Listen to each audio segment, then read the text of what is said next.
This is Ryan Nags from Ryan Nags Music. I'm creating a template, and it's a series of videos that you'll see when I'm building this.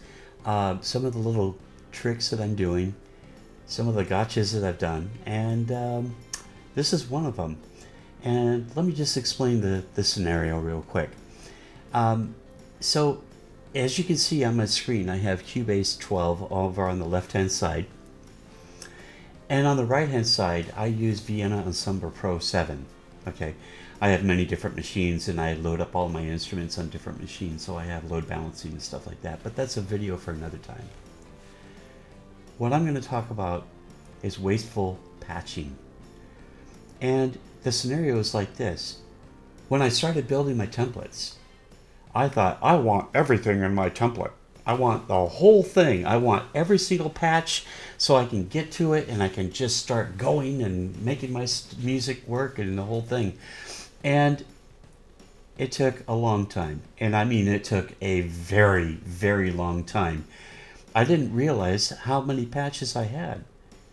It turned out that there's probably about 40,000 patches from different libraries that I own. From East, West, and Zero G, and 8DIO, and VSL, and etc. Okay? And I thought, why am I loading all these patches in? Number one, it's a waste of my time, because I might not even use that patch to begin with.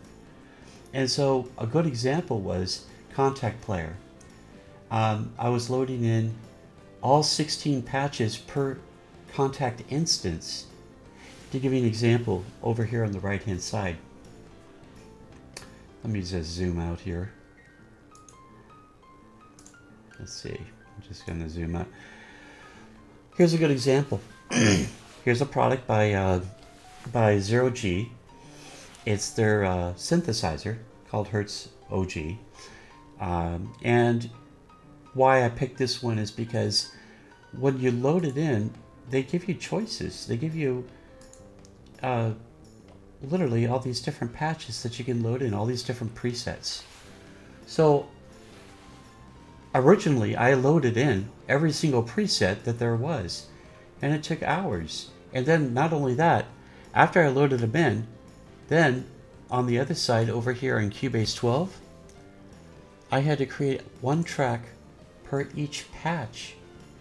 There was hundreds of them. And I said to myself, why am I doing all this? This is crazy. I probably won't even use 80% of all the patches, you know, based upon what I write for my music and everything and compose. I probably won't use most of them, or I might dial it in myself.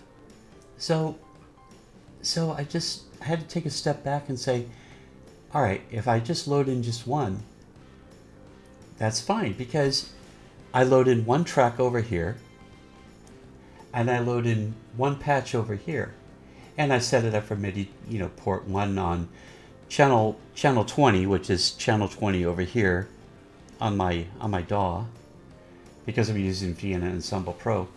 And so now I'm communicating to this one patch, but let's say I don't like it. Maybe it's not I'm not crazy about it or something. Okay, well, that's what these two arrows over here are for. You give them a click, all right, it's another preset. And as you can see, I'm just switching to different presets.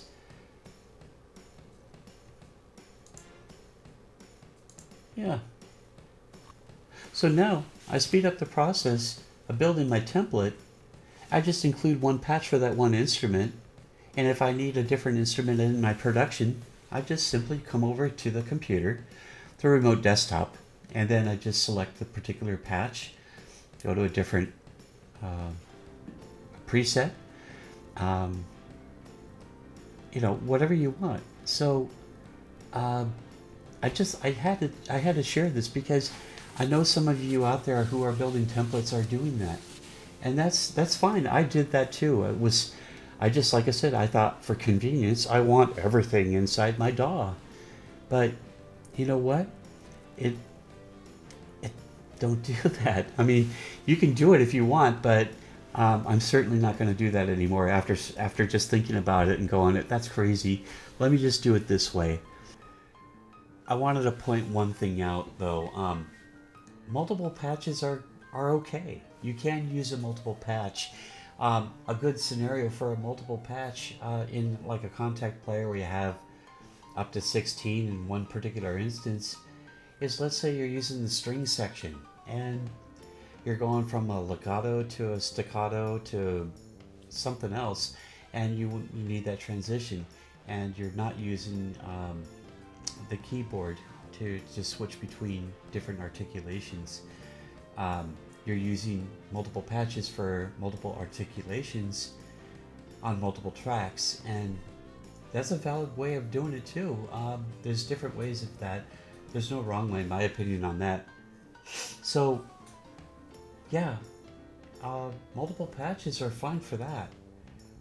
What I was just trying to iterate is um, you have an instrument that has hundreds of presets, and all they are just changes to the particular control settings to make the instrument sound different. And you don't need all those patches for that. That's basically what I'm just getting at. This definitely speeds up the development of my template so I can move on to production. That's it. Anyway, thought I should show you that trick. See ya.